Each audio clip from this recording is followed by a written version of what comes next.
Bonjour et bienvenue dans les 4V, Raphaël Glucksmann. Bonjour et merci de l'invitation. Pas trop fatigué après le débat d'hier soir, ça va? Non, c'est la dernière ligne droite, donc là on est en forme. Bon, est-ce que vous avez eu le temps de regarder les questions au gouvernement hier à l'Assemblée? Oui, Ouais. j'ai vu passer. Vous avez vu le cirque que ça a été? La présidente de l'Assemblée a encore dû interrompre la séance ce matin. Qu'est-ce que vous dites aux Français, aux électeurs qui voient ce cirque, qui voient les invectives de tous les côtés, qui voient cette espèce de séance un peu indigne et qui se disent « Mais pourquoi j'irais me déplacer dimanche pour voter pour ces guignols, quels qu'ils soient ?» On assiste à un phénomène de tiktokisation de la vie politique, c'est-à-dire que c'est la quête du buzz permanent, ce qui entraîne la brutalisation du débat public. Et que nous, on fait une campagne qui est précisément à l'antithèse sur la forme de cela. Ouais. On propose un projet. C'est votre famille politique, Raphaël Glucksmann. Il y a les insoumis, il y a les écologistes, il y a les communistes. Excusez-moi, moi, je ne pratique pas la politique de cette manière. Et d'ailleurs, la preuve, c'est qu'aujourd'hui, vous pourriez commencer l'entretien en m'interrogeant sur la situation à Rafah. Sur le plan de paix, sur le cessez-le-feu. Je vais vous poser quelques autres questions. Non, bien sûr. Mais c'est naturel. Vous me parlez d'abord de ça. Bah oui, parce qu'en fait, le but. Non, mais parce que le but des Insoumis depuis quelques jours, c'est pas qu'on parle de la situation en Palestine, c'est qu'on parle d'eux. Et donc finalement, ça fonctionne puisque votre première question porte sur les drapeaux, sur. Parce que ce qui se passe à l'Assemblée concerne tous les Français aujourd'hui. Je suis d'accord avec vous. Je ne vous inculpez pas de quoi que ce soit. Je ne me sens pas inculpé. mais ce que je voulais vous dire, c'est que nous, justement, on est sur la Palestine, sur une position très ferme vis-à-vis du gouvernement Netanyahou, pour la reconnaissance de l'État palestinien, mais on ne pratique pas la politique de cette manière. Quand ? Maintenant. La reconnaissance maintenant. Mais comme l'a fait la Slovénie, comme l'a fait l'Espagne. L'Espagne, comme le font plusieurs pays européens, parce qu'il faut montrer aux Palestiniens qu'ils auront leur État et que c'est toujours repoussé au calende grec, qui est un moment où il faut montrer que les droits des Palestiniens seront reconnus, d'autant plus quand on est face à un gouvernement israélien qui étend sans fin la colonisation en Cisjordanie. Avec quel but ? Avec le but précisément de rendre impossible la création d'un État palestinien. Et donc si on veut la paix, et même dans le cadre de la lutte antiterroriste, eh bien la perspective d'un État palestinien, c'est fondamental. Et aujourd'hui, si vous voulez, tout le monde est là à dire solution à deux États. Mais à un moment, il faut que ça se matérialise. Ça fait 50 ans qu'on entend ça. Voilà, exactement. Ouais. Mais donc c'est bien, il y a un moment, il faut que ça se matérialise. Et vous savez, ce qui nourrit le Hamas, ce qui nourrit l'organisation terroriste du Hamas, c'est précisément le fait que les Palestiniens voient leurs droits niés ou repoussés au calende grec sans fin. Et donc, il y a un moment où l'Union européenne doit peser de son poids. Gabriel Attal, le Premier ministre et chef de la majorité, est très engagé dans cette campagne européenne. Est-ce que vous trouvez illégitime qu'il intervienne comme il le fait ?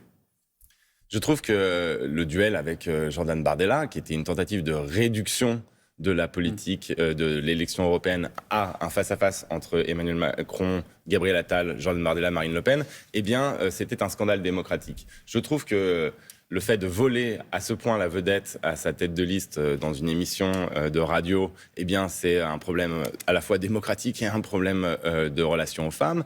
Et je trouve enfin que le président de la République qui monopolise les JT pour, si c'était juste pour parler du débat. Pardon, mais Gabriel Attal, vous lui reprochez d'être en soutien de Valérie Ayé. Vous, si je peux me permettre, on vous voit beaucoup, on voit pas beaucoup votre numéro 2 sur la liste. Je suis tête de liste. Pas beaucoup. Je suis tête de liste et je suis candidat aux élections. Mais si Gabriel Attal était candidat même en numéro 3 ou en numéro 7 aux élections européennes, il n'y aurait pas de problème. Il n'est pas candidat, il ne sera pas député européen. Et donc en fait, là, ce à quoi on assiste, c'est à une captation de l'élection par l'exécutif. Moi, je veux bien, mais moi, je pense que cela ne fonctionnera pas. Marine Le Pen, qui était assise à votre place hier matin, disait « Puisqu'il s'engage comme ça, eh bien, s'il y a une déculottée dimanche soir, il devra démissionner. » Vous êtes d'accord avec ça ou pas ? Moi, je ne me soucie pas de ce qu'il va faire Gabriel Attal ou de ce que va faire Emmanuel Macron le 10 juin. Ce que je veux, c'est que le 9 juin, eh bien, on envoie un message extrêmement puissant. Vous savez, au début de la campagne, j'étais à 10 points de la liste de Valérie Ayé et des macronistes. Aujourd'hui, nous sommes à 1 point. Et là, on a l'opportunité d'envoyer un message extrêmement puissant, de tourner la page du duel. Vous ferez quoi de ce message ? J'entends bien que vous voulez pas répondre. Tourner la page du duel Macron-Le Pen qui nous fait suffoquer depuis des années. Là, il y a un vote utile et un vote de cœur qui nous permet de tourner cette page et de faire respirer la démocratie française. On n'arrête pas de vouloir kidnapper nos élections en les réduisant à un face-à-face entre Emmanuel Macron et l'extrême droite. Donc, il y a autre chose en France, et ce que nous sommes en train de montrer. Oui, bonjour. Bonjour. Quelles conséquences devra tirer le gouvernement et le président de la République de ce scrutin de dimanche soir? Qu'est-ce qui va se passer lundi? Parce qu'il ne va pas rien se passer lundi. La vie Déjà, ce continue. qui va se passer, c'est qu'il y aura une majorité au Parlement européen. Ce sont des élections européenne. Oui. Et moi, depuis le début, je fais campagne sur le sujet de l'élection. Je sais que c'est un peu bizarre en France. Hein. Je sais que c'est un peu étrange de faire toute une campagne pendant des mois en sillonnant la France et en parlant d'Europe. Mais moi, je pense que c'est ce qui a créé notre dynamique, précisément parce qu'on s'adresse à l'intelligence des électrices et des électeurs et qu'on répond à la question posée par l'élection et qu'on n'en refait pas une présidentielle bis, une présidentielle terce, un pré-présidentiel ou une post-présidentielle. Donc, il devra entendre le message. Mais ce message, il sera d'autant plus fort si nous sommes portés par les électrices et les électeurs à la seconde place pour une raison simple, c'est qu'on montre qu'il y a une autre alternative à l'extrême droite et une autre alternative à Macron que l'extrême droite, que la vie politique française peut respirer, mais c'est vraiment fondamental et c'est ce qui rend fébrile Emmanuel Macron et Gabriel Attal. Ça vous choque que le chef de l'État intervienne à la télévision demain soir ou pas?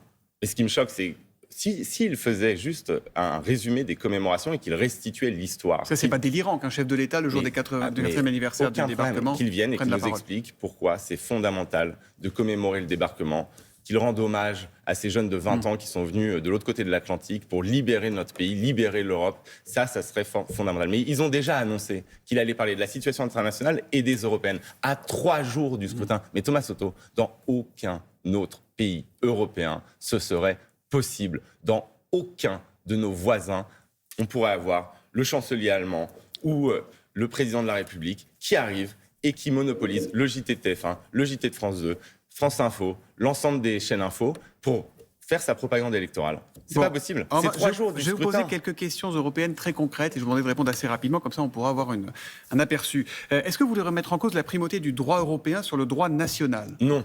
Non. Non. Ça, c'est ce que veut les Vous m'avez dit très concret, très précis. Concret. Ça, je réponds très clairement non, parce que ce serait la fin du droit européen. Quand vous êtes à 27, que vous vous accordez sur un droit et qu'ensuite vous dites, bah non, nous, ça nous plaît pas, bah non.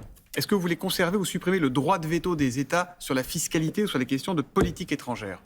Non, je ne veux pas le conserver, je veux passer à la majorité qualifiée. Pour une raison très simple, c'est que ce droit de veto nous rend otages des paradis fiscaux sur les questions fiscales. Ça pénalise les entreprises. C'est pas un abandon de souveraineté pour la France? Ça pénalise les entreprises et les particuliers français.